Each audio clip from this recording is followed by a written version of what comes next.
ലൈഫിൽ വീട് അനുവദിച്ചെങ്കിലും റവന്യൂ വകുപ്പ് രേഖകൾ നൽകാത്തതിനാൽ വീട് നിർമ്മിക്കാൻ സാധിക്കാതെ വിധവയും രോഗിയുമായ വീട്ടമ്മ കട്ടപ്പന മുനിസിപ്പാലിറ്റി കല്യാണത്തണ്ടിൽ ഉറമ്പിൽ ചന്ദ്രിക സുകുമാരനാണ് തകർന്നു വീഴാറായ വീട്ടിൽ ജീവിതം തള്ളി നീക്കുന്നത്. കളക്ടർ മുതൽ മുഖ്യമന്ത്രി വരെയുള്ളവർക്ക് പരാതി നൽകിയിട്ടും അന്വേഷിക്കുവാൻ പോലും അധികൃതർ തയ്യാറായിട്ടില്ലെന്നും ഈ വയോധിക പറയുന്നു. വർഷങ്ങളായി ചന്ദ്രികയും ഭർത്താവും കല്യാണത്തണ്ടിലാണ് താമസിക്കുന്നത്. കല്ല് ചുമന്നുണ്ടാക്കിയ വീട്ടിലാണ് ഇരുവരും ജീവിച്ചിരുന്നത്. 8 വർഷം മുമ്പ് ഭർത്താവ് മരണപ്പെട്ടു. പിന്നീട് വാർദ്ധക്യവും രോഗവും ചന്ദ്രികയെ അലട്ടാൻ തുടങ്ങി. വീടാണെങ്കിൽ ചോർന്നൊലിച്ചും വിണ്ടുകീറിയും ഏതു സമയത്തും തകരുന്ന അവസ്ഥയിലാണ്. മേൽക്കൂരയിലെ ചോർച്ച കൂടുമ്പോൾ നാട്ടുകാർ വാങ്ങി നൽകുന്ന പടുത മേൽക്കൂരയിൽ വിരിച്ചാണ് പ്രതിസന്ധിയെ താൽക്കാലികമായി നേരിടുന്നത്. വീടിന്റെ ഭിത്തികളെല്ലാം വിണ്ടുകീറിയ നിലയിലാണ്. ജനലുകളും വാതിലുകളുമെല്ലാം കാലപ്പഴക്കത്താൽ തകർന്നിരിക്കുന്നു.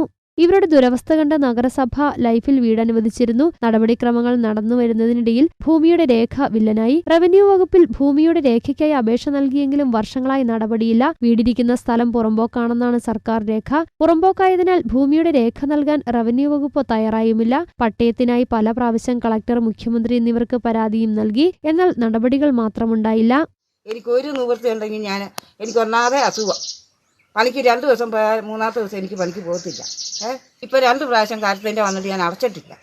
ഞാൻ അടക്കി വരുന്നുകൊണ്ട് ഞാൻ തന്നെ ഇരിക്കുക. ഞാൻ പുറമ്പോക്കി കിടക്കുന്നോളൂ, പിന്നെ എന്തിനാണ് കരമടയ്ക്കുന്നത്?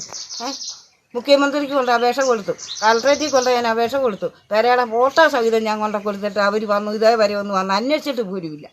വില്ലേജിൽ നിന്ന് ഒരു സാറ് വന്നേച്ച് ആ മൂല വരെ വന്നേച്ച് ഞാൻ പറഞ്ഞു, സാറേ എന്നാൽ എൻ്റെ വീട് വന്ന് കാണാൻ പറഞ്ഞപ്പോൾ ഞാൻ സർവേ നമ്പറിൽ നിന്ന് കാണാൻ വന്നതാണ്.